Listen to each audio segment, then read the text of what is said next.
Yeah, and let's talk about the one thing that is going to make this matchup incredibly difficult for our main man Dedede here. You want to take a guess, UBL? Ubel? Bounce. Yeah. Yeah. Gold.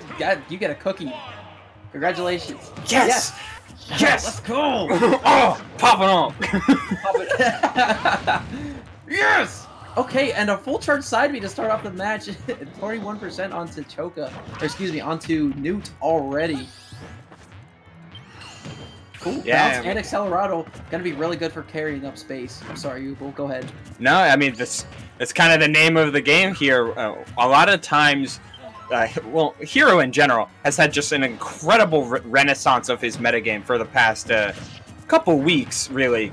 Ever since the Japanese offline big offline major, that was when a lot of hero players started to realize, like, oh, like there's many a way to counterplay a ton of different characters. But this matchup kind of goes back to the bread and butter of Hero. What he does best is get absolutely blown away by just one hard read. What an option from Noot. Just that was sick. Oh! Let's go! Answer right back, Choka, jumping into that Gordo. You know what, Ubel? I think we're in for a set, my man. Yeah, this is a constantly changing and constantly evolving. Is this a status quo gonna be? And with Oomph online, Hero has not anymore, but Hero has all the means to wait back and check out his menu because Dedede spends so much time slow and airborne. Using up all your mana on Kaboom may not be the greatest tool because Dedede is constantly going to be playing a little bit back, but you have plenty of time to look for things like buffs and thin out your menu a little bit in order to find the big spells that are going to blow you away. Yeah, and Choka. Good DI, though. Yeah, absolutely. Choka going to be losing a lot of mana early on. Not going to be able to get their legs back to be able to try to get any attacks to get that mana back. A nice catch from my man Noot. He's out here playing catch with him right now. And yeah, right now, Noot. Okay, Noot goes down early in the stocks, but then immediately is able to answer back with some pretty creative and quick varied offense. And not to mention how quickly Choka goes through his menu.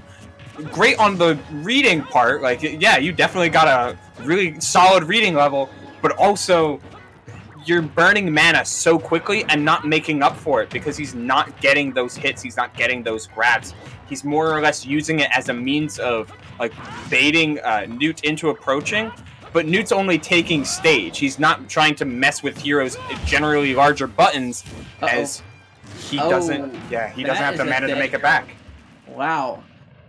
So King Capitalization Noot gonna be going up 1-0 after game 1. Okay, it never really seemed like our man Choka was out of it until the very end, but it really seemed like Noot just had his number at certain points in the match. Like you said, that call out. Sucking up the neutral B. I try to remember the name. It's Frizz? Frizzle. Kafrizz. Kafrizz. Yeah. Okay. No shame. Dragon Quest spells are stupidly named.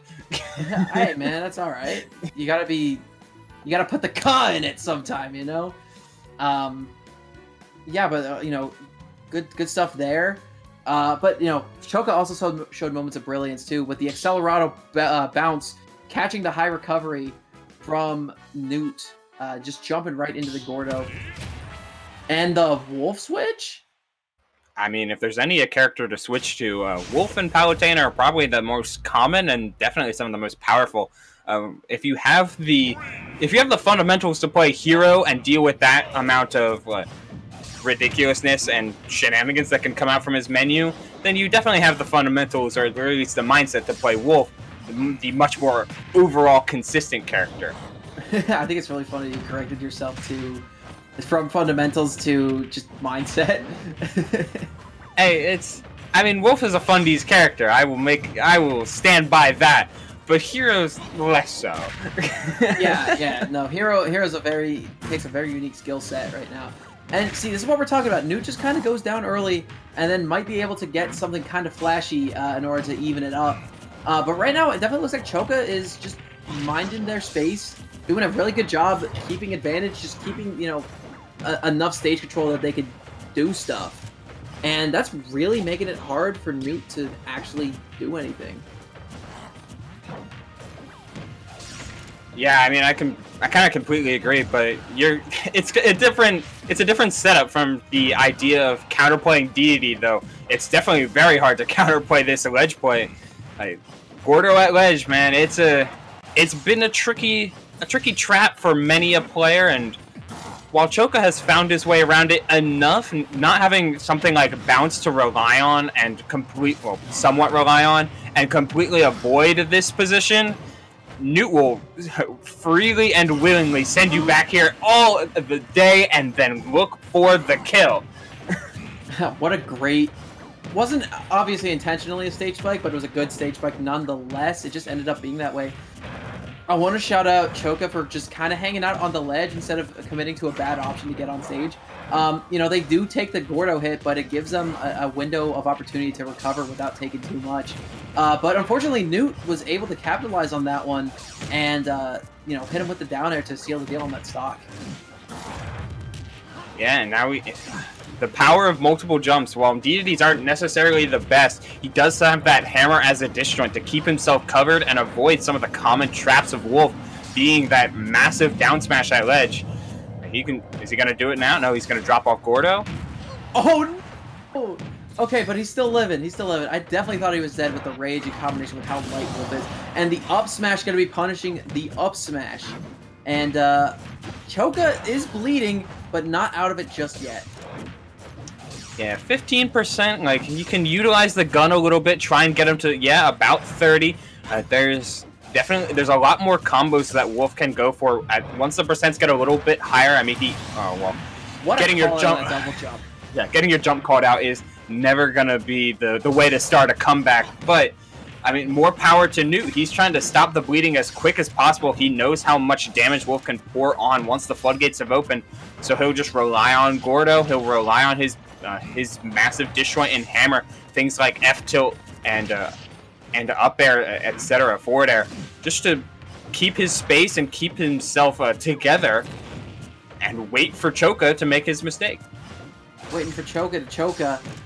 And, you know, the pressure that Dedede puts on a lot of characters, reflector or no reflector, it's definitely enough to make a player make a mistake. But another reflector to catch a landing Dedede, and it is a pretty even percent margin right now for both of these characters. And that, ladies and gentlemen, is why Wolf mains don't usually go for down tilt. It combos into a lot of stuff when it trips, but it doesn't really do that if it doesn't. So, in a character with so much consistently good tools, down tilt is one of his few more inconsistent options, and you know, that's why we never see it. Yeah, but the thing is, what's crazy about that down tilt is we don't see it very often just because Wolf has a lot of just way better options. Just because one option is bad, he definitely has a lot of other ones to cover. Whereas certain characters like Dedede have a lot of bad options, but they're all kind of equally bad. So, you know, they can kind of utilize them interchangeably. Yeah, it's kind of the way metagames progress. The more individually good stuff a character has, the more that they, the quicker they develop. And while Dedede does absolutely have his struggles, he does have certain tools that can cover for that. Namely, the amount of Gordo play that he's been using, particularly with the added reflect or the added catch buff. Uh-oh. Yeah. Yeah. Don't drop ledge ever, or you will get flopped on. Oh my god. The story of that game too, after switching off of character that can like negate projectiles effectively with a relative consistency, bounce shows up on the menu pretty frequently.